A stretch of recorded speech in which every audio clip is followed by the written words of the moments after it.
ચલો આપણે ગણનમાં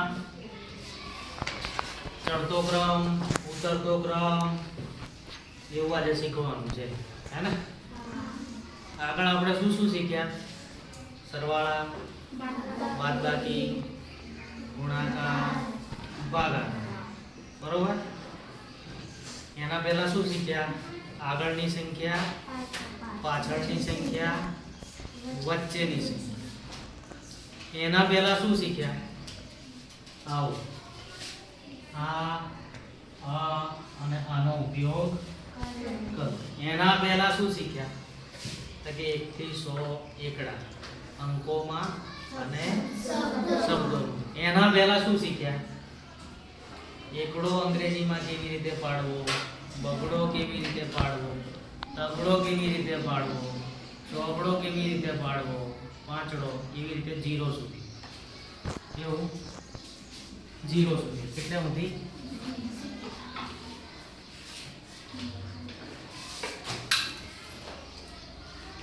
હવે ચડતા ક્રમમાં ગોઠવો. આવો આપણો એક પ્રશ્ન છે, બરોબર? કેટલા જણાને આવડે છે? પેલા આંગળી ઊંચી કરો. આને નથી આવડતું. 1 2 3, નૈતિક 4, નિત્યાંશી 5, જાગૃતિ, ભાવના અને આનંદી ને કે પુષ્પા. 9 છોકરા એવા છે જેને આવડતું નથી. મૂકી દો આંગળી. જેને આવડે છે એ તો અહીંયા દાન આપો જ. તમારે વધારે પાકું થશે, બરોબર? પણ જેને નથી આવડતું એ વધારે ધ્યાન આપો, બરોબર? હવે તમે સમજો કે મારી પાસે આવી એક 2 માળની બિલ્ડિંગ છે. શું છે? બિલ્ડિંગ.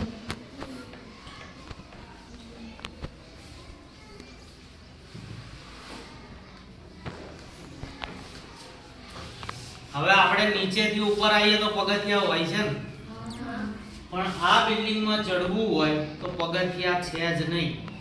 તો ઉપર કેવી રીતે ચડશું? પગથિયા વગર આની ઉપર ચડવું હોય તો કેવી રીતે ચડવાનું? સીડીથી. સીડી તે નથી તો કેવી રીતે ચડવાનું? હા, તમારી પાસે આવા ટેબલ પડ્યા છે, ઓછામાં ઓછા 50-60 જેટલા ટેબલ પડ્યા છે. તો એનું શું કરશો તમે? કેવી રીતે? ધારો કે એક ટેબલ મેં અહીં આગળ મૂક્યું, પછી અહીંયા એક મૂકું, હા, આની ઉપર એક, પછી અહીંયા, પછી આની ઉપર એક, આની ઉપર એક, અહીંયા, અહીંયા, અહીંયા, અહીંયા, અહીંયા, અહીંયા, અહીંયા. જો બની ગયા પગથિયા. અહીંથી આ ટેબલ ઉપર આવી જવાનું, અહીંયાથી અહીંયા આવી જવાનું, અહીંયાથી અહીંયા, અહીંયાથી અહીંયા, અહીંયાથી અહીંયા, અહીંયાથી અહીંયા. હવે તમને મગજમાં વિચાર એવો આવતો હશે કે સાહેબ આવું તો અમને આવડી જાય. આવડી જાય ને? હવે આમાં ગણિત કઈ રીતે શીખવાનું છે, ચડતો ક્રમ કઈ રીતે શીખવાનો છે એ જુઓ. અહીંયા કેટલા ટેબલ છે? 1. અહીંયા 2, અહીંયા 3, અહીંયા 4, અહીંયા 5. જોજો હા ધ્યાનથી. તમારે શું કરવું છે? બિલ્ડિંગ ઉપર શું કરવું છે? ચડવું. તમારે બિલ્ડિંગ ઉપર, એટલે તમે અહીંયાથી અહીંયા આયા. તમે ધારો કે અહીંયા ઊભા હતા, અહીંયાથી અહીંયા આયા, અહીંયાથી અહીંયા આયા, અહીંયા કરતા કરતા ઉપર ચડી ગયા. હવે આ ટેબલને જોડી તમે સંખ્યા ઉપર ધ્યાન આપો. આ સંખ્યા છે એ બીજી બધી સંખ્યાઓ કરતા નાની છે કે મોટી છે? નાની. સૌથી નાની છે. કેવી છે? નાની. પછી અહીંયા આગળ જઈએ તો આના કરતા આ મોટી, એના કરતા મોટી, એના કરતા મોટી, એના કરતા મોટી. હવે ધ્યાનમાં શું રાખવાનું છે?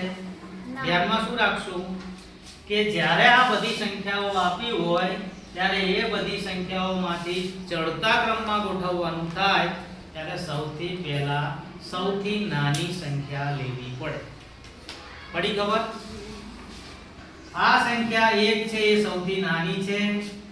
એમ કરતા કરતા સૌથી પાછળ તમે જાઓ એ સંખ્યા થઈ જશે સૌથી મોટી, સૌથી મોટી, સૌથી મોટી. હવે સાંભળજો. હવે ધારો કે તમે અહીંયા હતા, સીડી બનાવી, ઉપર આવી ગયા, અહીંયા આગળ બિલ્ડિંગ ની ઉપર ચડી ગયા, હે ને? હવે ઉતરવું છે. પહેલા આમ ગયા હતા ને, આમ જતા હતા, તો એને કહેવાતો તો ચડતો ક્રમ. કેવો? ચડતો ક્રમ. હવે તો આવી ગયા આપણે બિલ્ડિંગ ની ઉપર ત્યાંથી શું કરશું? હવે પાછા ઉતરશું. ઉતરશું. એટલે અહીંથી પહેલા આમ આવશું ને, હા. એટલે હવે આમ થશે અને આને કહીશું ઉતરતો ક્રમ. શું કહીશું? ઉતરતો ક્રમ. ઉતરતો ક્રમ. નીચે આવશું તો ઉતરતા ક્રમમાં તમે જોશો તો અહીંયા 5 ટેબલ છે એટલે 5, 4 ટેબલ છે એટલે 4, 3 ટેબલ છે તો 3, 2, 1.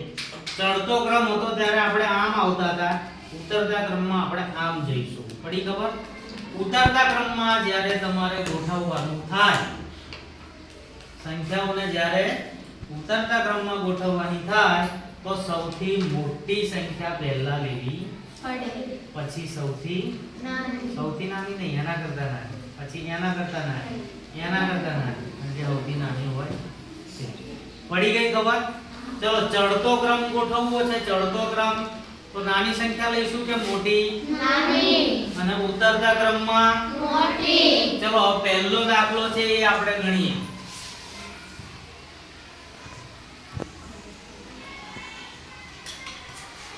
ચલો શું લઈશું પહેલા? 1. હવે જ્યારે તમે આ રીતે દાખલા ગણો ત્યારે જે તમે અહીંયા લખો ને એને તમારે અહીંયા ચેકવાના છે. એટલે અહીંયા એકને ચેક્યો, અહીંયા આગળ લખ્યો અલ્પવિરામ, પછી 2, 4, 5, 6. બોલો આવડ્યું? આ થઈ ગયું ચડતો ક્રમ. આ સૌથી નાની, એના કરતા મોટી, એના કરતા મોટી, એના કરતા મોટી, અને આ બધી સંખ્યાઓમાં આ સૌથી મોટી. પડી ગઈ ખબર? હા. ચલો આ દાખલો હું કરું કે કોઈ છોકરો કરવા આવે છે? જેને ઈચ્છા હોય એટલે.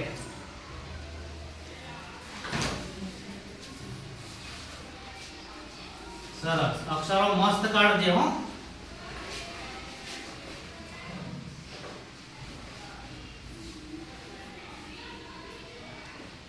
ચેકો 33 ને બસ નહીં, ખોટું. એ ભલે રહ્યું, હવે ચેકેલું શું આવે? હા તો 37 ને ચેકો. સરસ.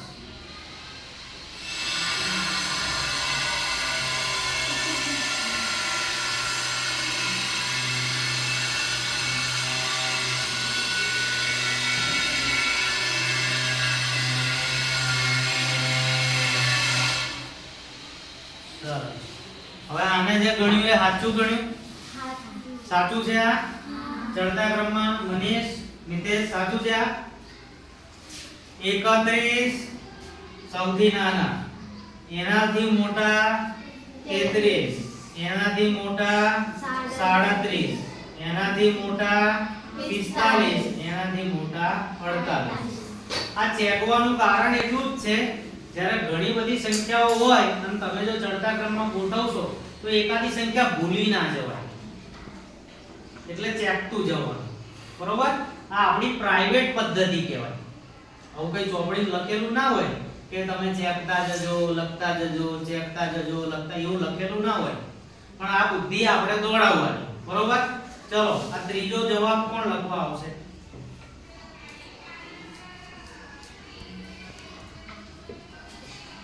લે અમિત. અમિત ને અક્ષરો મસ્ત જોઈએ હો આપણે.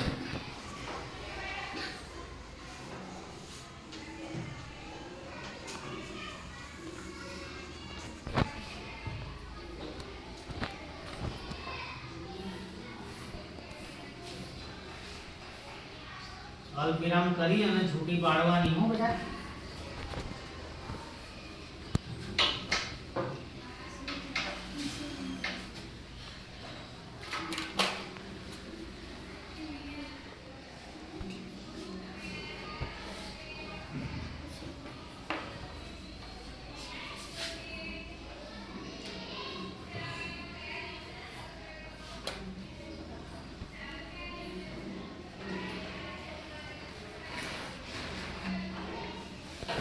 ચલો અમિતે ગણ્યું એ સાચું ગણ્યું.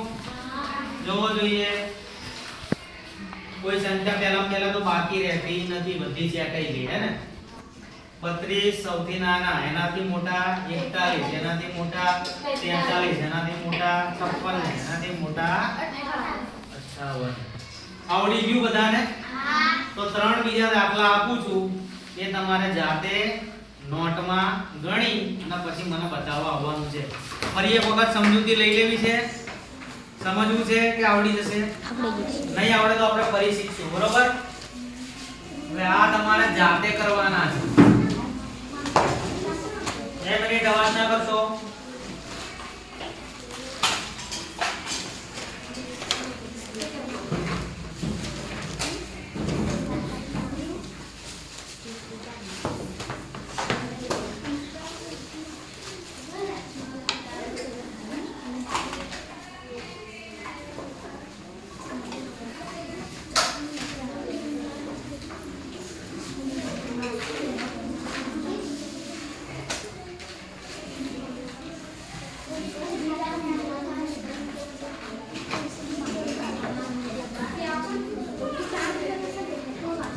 ચલો આટલી સંખ્યાઓના તમારે જાતે કરવાના છે. ઓકે, ચલો તમે કરો, હું જોવા આવું છું. જેને નહીં આવડે એને હું ત્યાં શીખવાડું છું નોટમાં.